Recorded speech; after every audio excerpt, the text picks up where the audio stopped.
Hey guys, in this video we are going to learn order to cash process. In your CA final audit, the chapter automated environment, one example is also given for OTC process.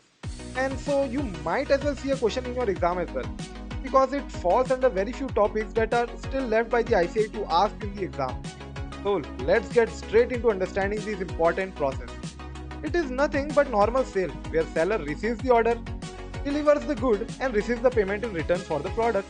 Sounds simple, but wait, typical OTC process involves three parties. Buyer who generally creates the order request, seller who generally is a manufacturer and produces the goods for the requested order, and of course our delivery wale, transporter bhaiya. So typical OTC process starts with buyer requesting an order and the seller receiving the same. The seller then checks with the customer file and obtains the price that needs to be quoted to the buyer. Seller then checks the credit control check. Wait, what is credit control check? Well, it's a control, internal control implemented in the organization which is very similar to a credit card. Say you have decided not to sell your product to a customer on credit for more than rupees 10 lakhs. Now say one customer has already utilized its credit limit and purchased the goods on credit from you for rupees 8 lakhs. Now he again orders for rupees 5 lakhs. But this order won't pass the credit control check because it already exceeding rupees 10 lakhs. But for our example, let's say our order passes the credit control check. Then finally seller creates the sales order, dispatches the goods and also sends the dispatch advice to the buyer.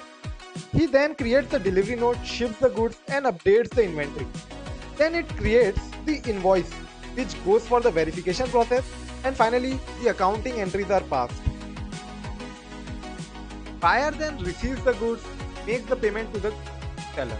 But in the OTC process, we are concerned with the seller. So seller receives the payment and matches it with the invoice and passes the relevant accounting entries for the payment as well. So that is it.